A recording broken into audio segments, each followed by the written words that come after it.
question 4.7, part 2.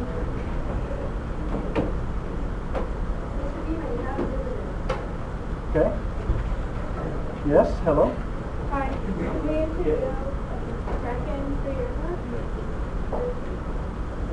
As long as it's okay with Brecken. Okay. All right. Compositions of trig functions. So, first off, what do we mean by composition? What are we talking about doing with functions if we're talking about compositions?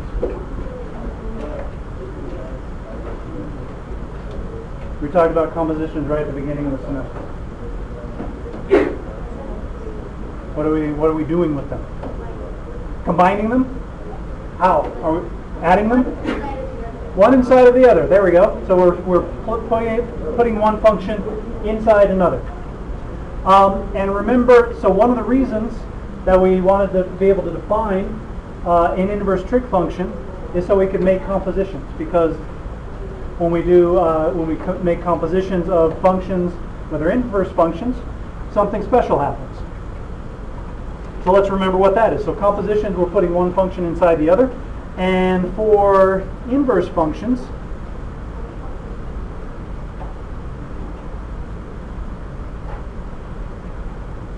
our special property that happens with inverse functions is if we make the composition, so we're making the composition of our function with its inverse, what do we get out? What is a function and its inverse? What do they do to each other? We say our everyday way of thinking about it is they cancel each other out. So what are we left with? X. Whatever we plug in here in the inverse function, the function undoes it, and we just get X back out. And it works the other way around as well. If I start with the function and then put that into the inverse function, I get X back out. So functions and their inverses, when we make our compositions, we think about them undoing each other. This is true for our inverse trig functions also.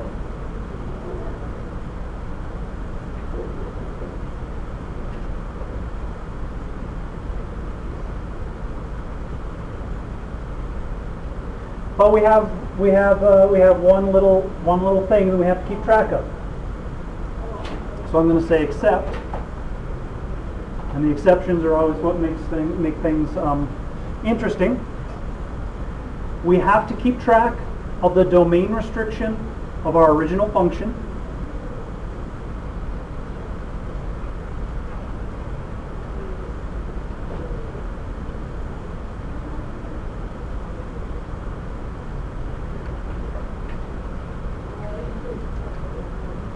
So we restricted our domains of our trig functions so we could define the inverse function.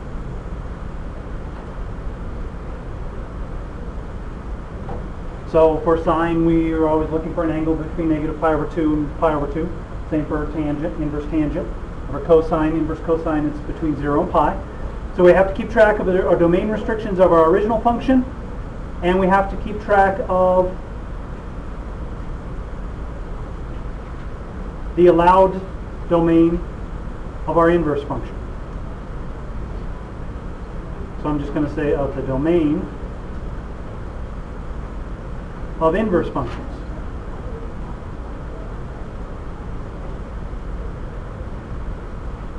And the best way to work with this is just to do a bunch of examples. So we're talking about making compositions of trig functions with their inverses. We have to keep track of the domain restriction of our original function, and we have to keep track of what our domain of our inverse functions are, what we're allowed to put into our inverse function. So what I want to do is work through several examples. All right. So we're going to look at the sine of the inverse sine of 0.12.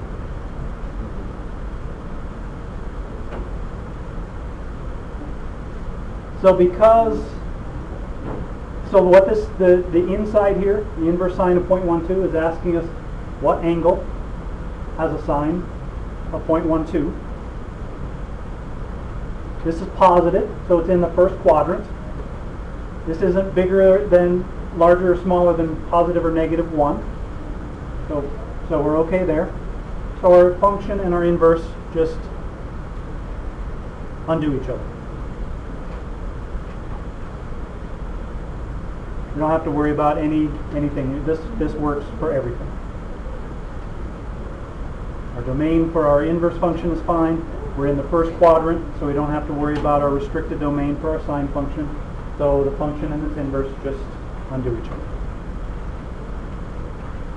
So let's look at another one where it's a little more interesting. The cosine, or the inverse cosine of the cosine of 3 pi over 2. And I'm going to tell you right now, it is not equal to 3 pi over 2. Why?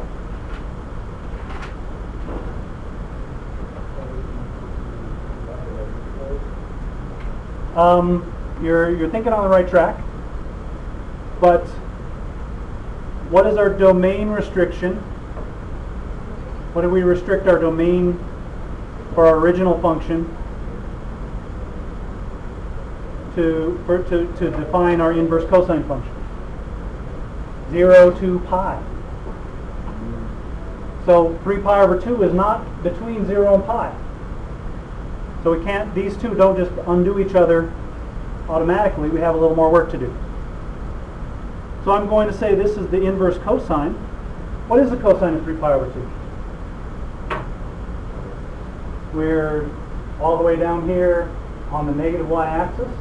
I'm looking for my x-coordinate, 0. What is the inverse cosine of 0? An angle between 0 and pi.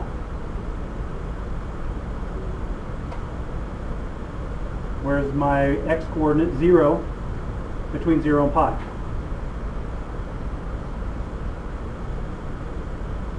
So 0 on the negative y-axis. So between 0 and pi, where is my x-coordinate going to be 0?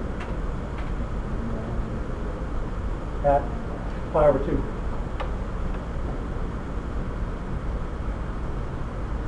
So the inverse cosine of the cosine of 3 pi over 2 is pi over 2. Because that is an angle between 0 and pi whose cosine is 0. Yes?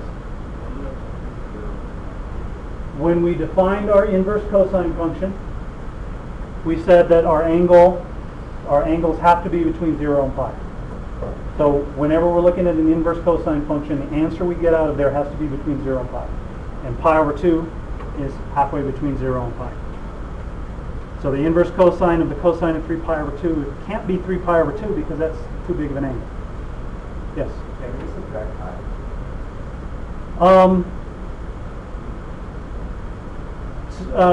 For this particular one, you could. Yes. You should. Well, it's not automatic that you do that. Okay. Because if this were, we'll get to an example where that doesn't quite work. Another question. Okay. All right. Let's look at another one. Let's look at the inverse tangent of the tangent of 5 pi over 6. And I'm going to say this does not equal 5 pi over 6. Why? Too big. Where do we have to look for angles when we're talking about an inverse tangent function? Negative pi over 2 to pi over 2. So we can't say it's 5 pi over 6. So let's figure out what the tangent of 5 pi over 6 is. Yes? Okay? Almost. Tangent of 5 pi over 6 is, here we are at 5 pi over 6. We said the tangent of pi over 3 is square root 3. So this has got to be the negative square root 3 over 3. So where between negative pi over 2 and pi over 2, over here in this half of my unit circle, is the tangent negative square root of 3 over 3? Negative, what's that angle going to be? Pi over 6.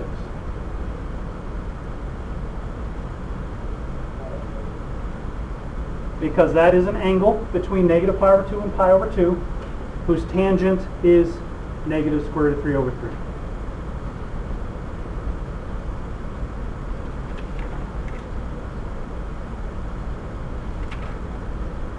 All right, and let's answer your question now, okay? Let's look at the inverse cosine of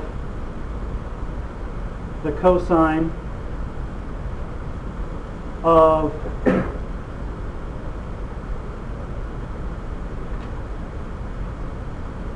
what do I want to do here?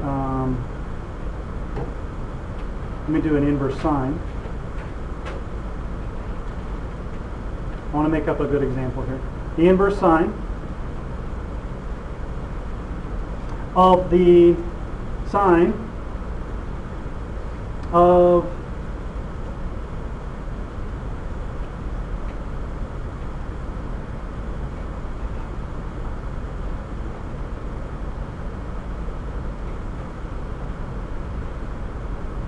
three pi over 4.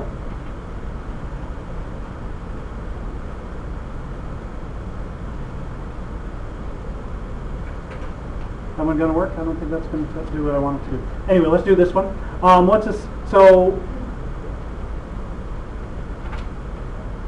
is this going to be 3 pi over 4? No. No? Because where do I have to look for my inverse sine?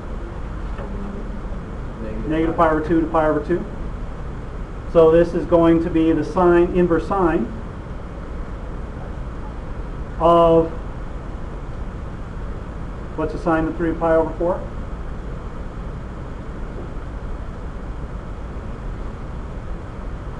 We're over here, 3 pi over 4, square root of 2 over 2, and it's positive or negative? Y coordinate? Positive.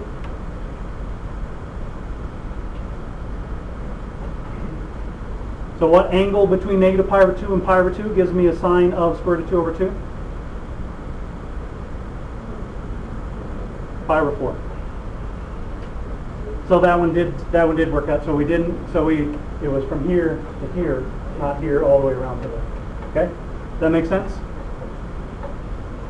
So I have to find an angle between negative pi over 2 and pi over 2 here.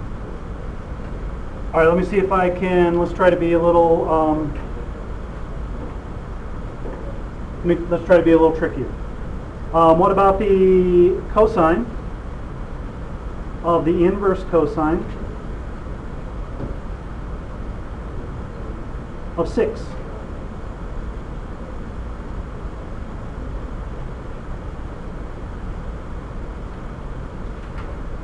What angle has a cosine of 6? That's what this first thing is asking me here in the parentheses. What angle has a cosine of 6? Someone said none. It's too big. No angle has a cosine larger than 1. So this is, we're going to say no angle with a cosine equal to 6. So this is no solution. Because no angle has a cosine of 6.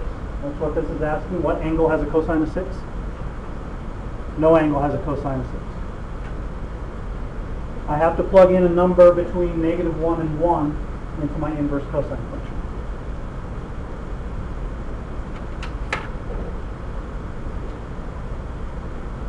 Let's look at another one. How about the sine of the arc sine of pi? Be careful with this one. what angle has a sine of pi? What this is asking, what angle has a sine of pi?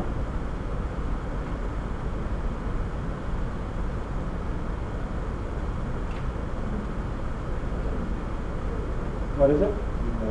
No angle, right? How big is pi? 3.14. No angle has a sine that's bigger than 1, so this is no solution.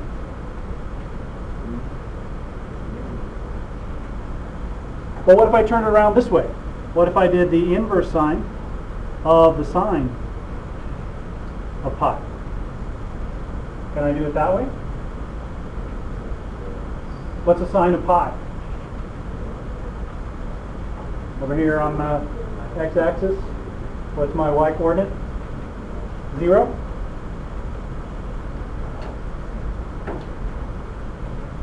And an angle between negative pi over 2 and pi over 2 that has a sine of 0. So I'm over here, this half of the unit circle. Where's my y-coordinate 0? What is it? 0. So the inverse sine of the sine of pi is the same as the inverse sine of 0, which is 0.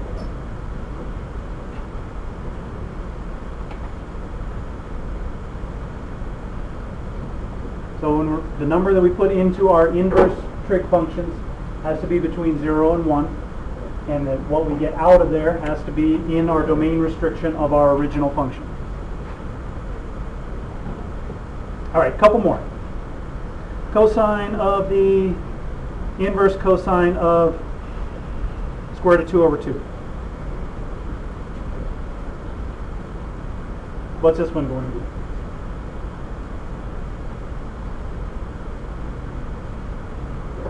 We can always just do the function inside the parentheses. What's the inverse cosine of square root of 2 over 2? What angle gives me a cosine of square root of 2 over 2? Pi over 4. And what's the cosine of pi over 4? Square root of 2 over 2. So the cosine of the inverse cosine of square root of 2 over 2 is square root of 2 over 2. This gives me an angle between 0 and pi over 4, and then I take the cosine of that angle.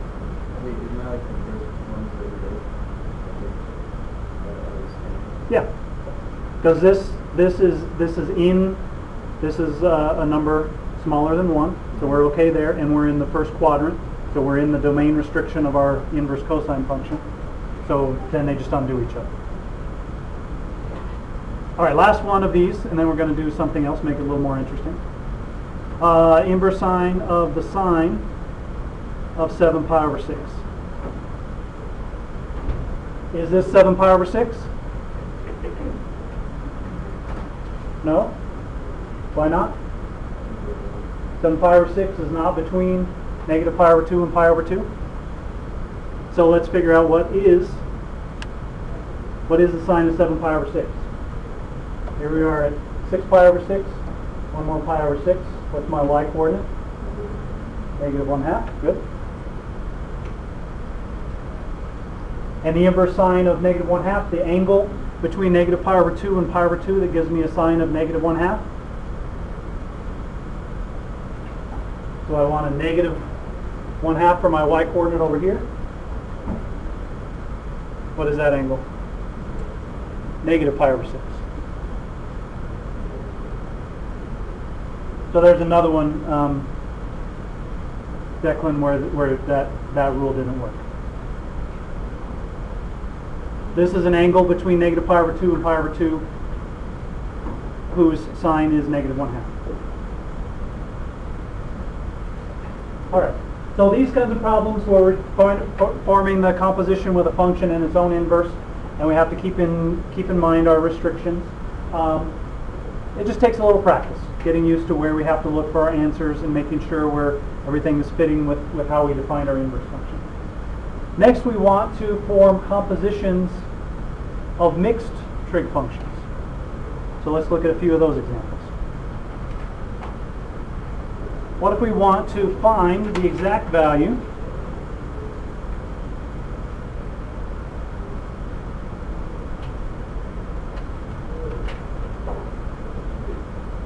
of the cosine of the inverse sine of 3/5. Now exact value means we're not just plugging this into my calculator. We're not just doing 3/5 and then doing the inverse sine and then hitting the cosine button. The exact value means something else. So let's remember what this is asking us. This is the angle whose sine is 3/5. What does this tell us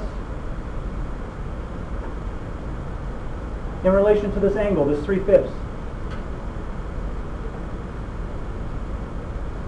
And I said that what I talked about on the quiz kind of related back to what we need to talk about today. Yes. This tells us two sides of my right triangle. This ratio always tells me two sides of a right triangle when we're talking about an angle. So let's call this angle. Let's just give this angle a name. So we're going to call the angle U. And draw the triangle. So here's my triangle. Here's this angle U, whose inverse sine is 3/5. So this side is 3, and this side is 5. Use the Pythagorean theorem. This is a right triangle. Pythagorean theorem to find this missing side. What is this missing side going to be? 4. What's the cosine of U?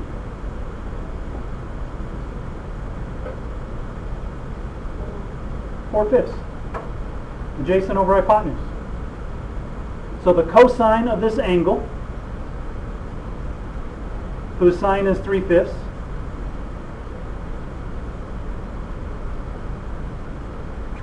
is 4/5. And that's how we did it. Yep. That would be my exact answer. The cosine of the inverse sine of 3/5 is 4/5. So this just tells us find the cosine of the angle whose sine is 3/5. Well, here's that angle whose sine is 3/5. I use that 3 and the 5 to draw a right triangle. This ratio always tells me about a right triangle.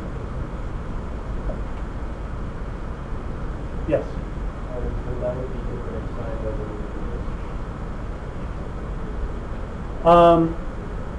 Yes.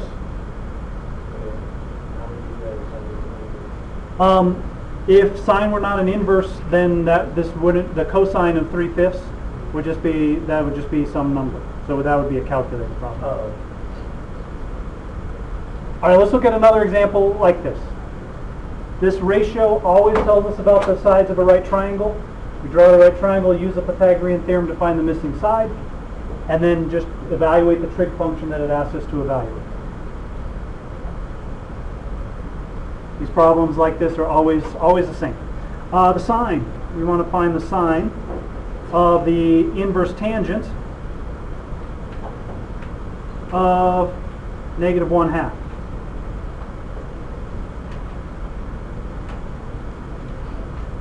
This is the angle whose tangent is 1/2.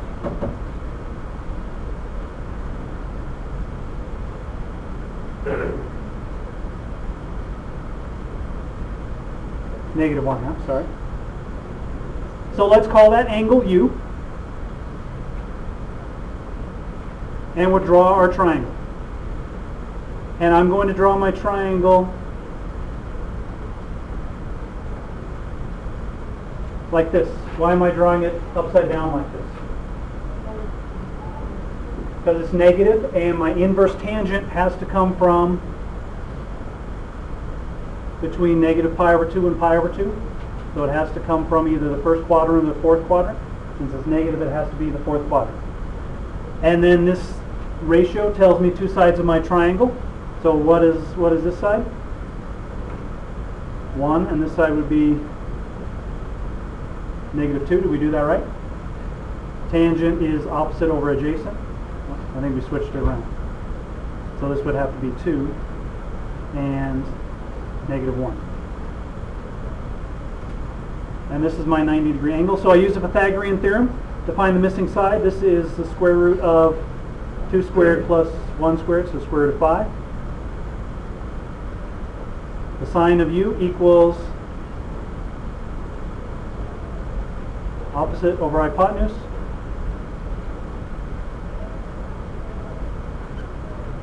Negative square root of 5 over 5. So the sine of the inverse tangent of negative 1/2 is negative square root of 5 over 5. Use this to draw my triangle, and then found the sine of that angle. All right, yes? What is the word negative minus? Because we are in for inverse tangent, we want to be over here. So I have to be in the 4th quadrant. So the x coordinate has to be positive and the y coordinate has to be negative. So I'm drawing my triangle. I'm drawing my triangle here. Oh. So the x is positive, the y is negative. Okay. All right. Other questions there?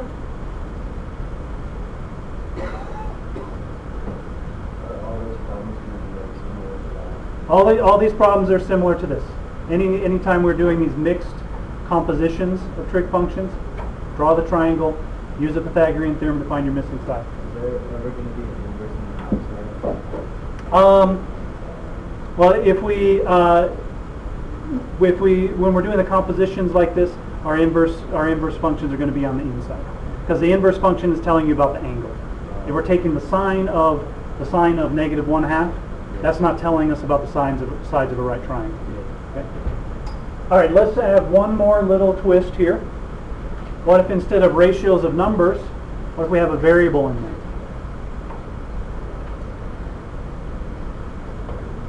So we're going to find the sine of the inverse cosine of x. And the way the problem will be asked, the way you'll ask these is write as an algebraic expression of x.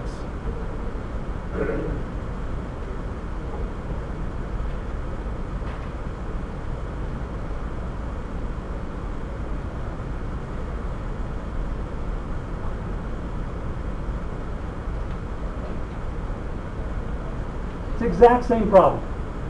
I'm going to say this is x over 1. This is the angle whose cosine is x. Draw the triangle. There's that angle.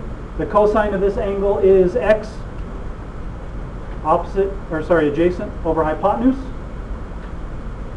Use the Pythagorean theorem to find the missing side. This is going to be the square root of 1 minus x squared. Use the Pythagorean theorem to find that. The sine of this angle is opposite over hypotenuse. Square root of 1 minus x squared. Exact same problem. Draw the triangle. Use the Pythagorean theorem to find the missing side. Write the trig function of that particular angle that they're asking for. So all of these are exactly the same.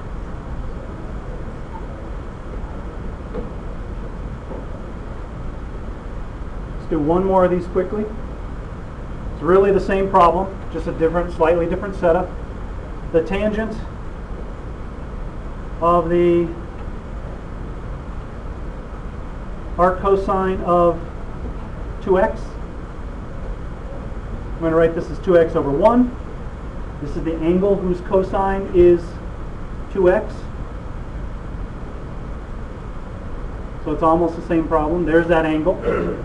The cosine of this angle is 2x. So there's 2x. There's 1. That side's going to be the square root of 1 minus 4x squared using the Pythagorean theorem.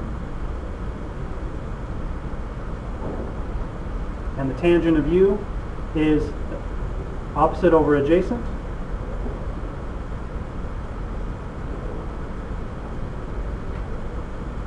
And there we go.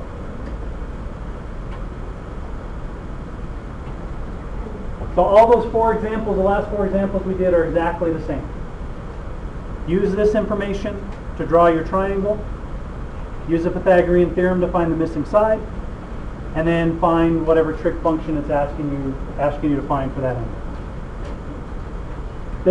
This procedure, you use this procedure a lot. In calculus, it's called trig substitution. You kind of do it backwards in calculus. You start from the triangle and go to this kind of thing. But they use this kind of thing a lot.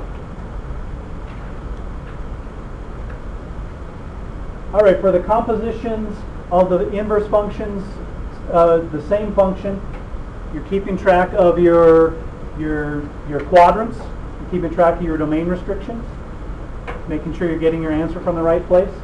And for the rest of these problems, you're drawing a triangle. All of these, draw the triangle, use the Pythagorean theorem to find your information.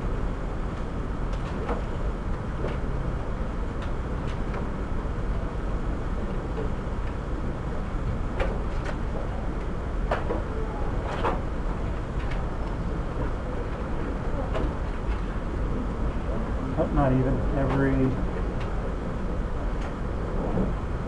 third.